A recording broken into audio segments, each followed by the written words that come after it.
আসসালামু আলাইকুম। বাংলাদেশ পুলিশের এএসআই পদে যারা আবেদন করেছেন তাদের বাছাই প্রক্রিয়া কেমন হবে এবং এই এএসআই পদের সুযোগ সুবিধা কেমন, এই বিষয় নিয়ে আলোচনা করব। বাংলাদেশ পুলিশের এএসআই মানে অ্যাসিস্ট্যান্ট সাব ইন্সপেক্টর পদে এই সর্বপ্রথম নিয়োগ দিয়েছে। এর আগে কখনো কোনো বছর সরাসরি এএসআই পদে নিয়োগ দেয়নি। পুলিশ কনস্টেবল থেকে প্রমোশন পেয়ে পরীক্ষা দিয়ে এএসআই হওয়া যেত, আর এই সর্বপ্রথম সরাসরি এএসআই পদে নিয়োগ বিজ্ঞপ্তি প্রকাশ করেছে। তো আপনারা যারা আবেদন করেছেন সবার জন্য শুভকামনা। আর এটা হচ্ছে বাংলাদেশ পুলিশের নিরস্ত্র এএসআই এবং সশস্ত্র এএসআই, দুই প্রকার এএসআই, নিরস্ত্র এবং সশস্ত্র। নিরস্ত্র বলতে অস্ত্র থাকে না এমন না, বিষয়টা মোটেও সেরকম না। নিরস্ত্র বলতে অস্ত্র থাকে আর সশস্ত্রের কাছেও অস্ত্র থাকে, কিন্তু এদের কাজের মধ্যে ভিন্নতা রয়েছে।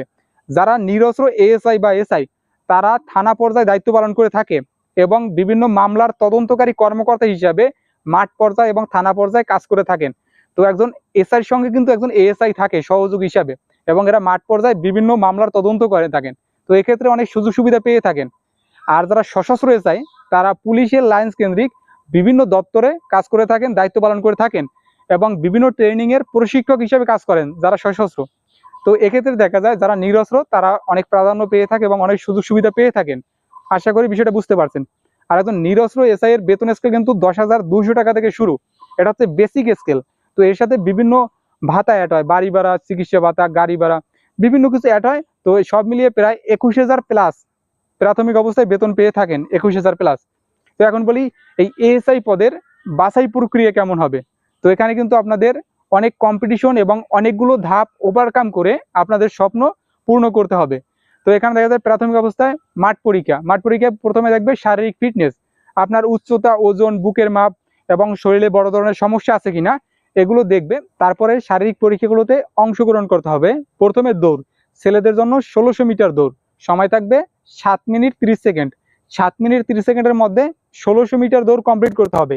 আপনারা যে মাঠে যাবেন ওই মাঠটা আপনাকে 8 বার চক্কর দিতে হবে, তাহলে 1600 মিটার কমপ্লিট হবে এবং 7 মিনিট 30 সেকেন্ডের মধ্যে। আর মেয়েদের জন্য 1000 মিটার দৌড়, এখানে ধরাবান্ধা কোনো সময় দেয়া নেই, 1000 মিটার দৌড় কমপ্লিট করতে পারলেই হবে।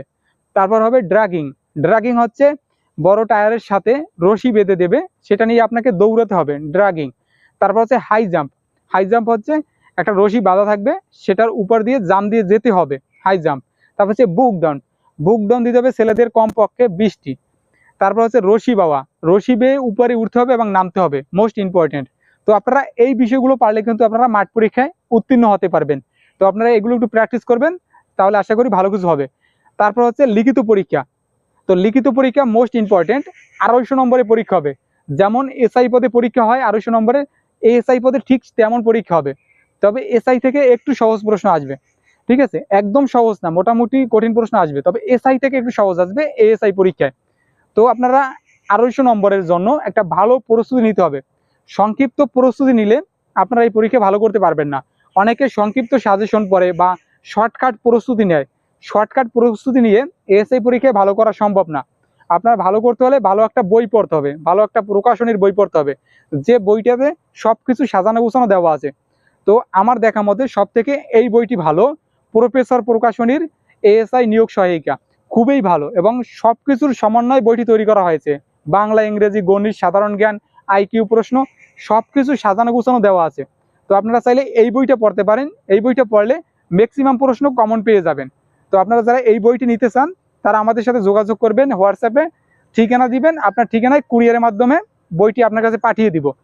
তো এই বইটি পড়লেই আপনি ম্যাক্সিমাম কমন পেয়ে যাবেন। বাংলা এবং ইংরেজি থেকে 100 মার্কের পরীক্ষা হবে, সময় থাকবে 3 ঘন্টা। তারপরে গণিত এবং সাধারণ জ্ঞান থেকে 100 মার্কের পরীক্ষা হবে। তারপরে আইকিউ বা মনস্তাত্ত্বিক পরীক্ষা হবে 50 নম্বরের।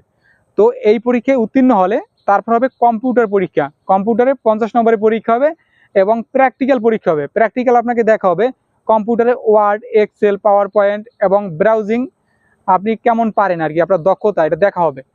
তো এইগুলোতে উত্তীর্ণ হলে তারপর হবে ভাইভা পরীক্ষা এবং চূড়ান্ত মেডিকেল। তারপরে বাংলাদেশ পুলিশের এএসআই পদে যোগদান করতে পারবেন। তো এই ধাপগুলো ওভারকাম করতে হলে আপনার অবশ্যই একটা ভালো প্রস্তুতি নিতে হবে, এর বিকল্প নেই। তো আজকের ভিডিওটি এ পর্যন্তই। সবার জন্য শুভকামনা। আসসালামু আলাইকুম।